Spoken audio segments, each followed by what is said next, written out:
Hey everyone, welcome back to my channel. Today's video is going to be a little bit different. I want to share with you all the bittersweet experience and all the reasons of why I finally decided to leave US after living in the country for more than 7 years. As a child, I always wanted to move to US, probably because I was highly influenced by all the Hollywood movies I used to watch and experiences that my family and friends used to share with me. I knew I wanted it for myself, I just didn't know when.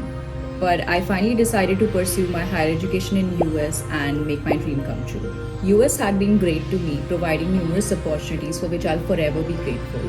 But to be honest, as an immigrant, there's always this fear that lingers around. When you're on a visa, your visa is tied to your job, and if you lose your job, you only get max 60 days of unemployment period before you are asked to leave the country.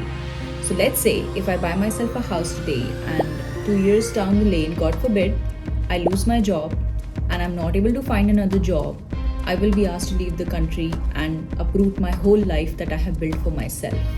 I mean, that just didn't make sense to me, considering I really don't want to lose control over that aspect of my life. Now let's talk about the nightmare of getting a visa appointment with the US Embassy, especially for Indian people. It was so challenging for us that I actually spent the first year of my married life away from my husband because he could not secure a single appointment at any of the US embassies in India for almost a year. I mean, that was supposed to be one of the most special moments or special period of our married life, but unfortunately, it turned out to be quite heartbreaking for us. Another big fat reason for me to reconsider my options was the fact that I could never really benefit from all the taxes that I was paying in US as an immigrant.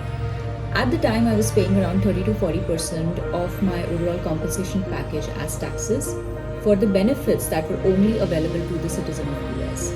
And for me to be in that position, it would take me at least 25 to 30 years, which of course does not make any sense. Now, even if I were to get my green card and eventually my citizenship, my parents and my in-laws would never be able to join me in US because they are not considered as your immediate family members. Now, as your parents are growing old, you do want to be around, and staying back in US is making it so much more harder. So this next one is my least favorite one.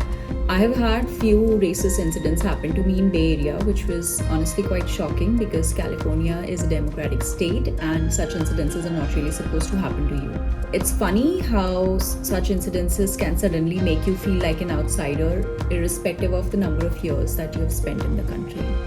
And I'll tell you what, another place that you will feel equally shitty is the immigration line to enter US. Every time I used to fly and was waiting in the immigration line, I used to feel this certain level of fear and anxiety in my heart as if I would be deported. I mean, my paperwork was, perfect. I have never done anything wrong, but the way you are, asked questions when you are entering US by the Homeland Security, it's very intimidating. And honestly, I just don't really feel welcome in the country. I don't know if this is just my experience or if any one of you also have gone through it, but I would love to hear in the comments below if you have faced something similar in US. Well, these were enough reasons for me to reconsider my choices and seriously explore opportunities in India and other countries around the globe. Don't get me wrong, US is a great country and I have so much respect, and it's truly a land of opportunities. But in light of the reasons I shared earlier in the video, it did make me wonder if it was the right choice for me.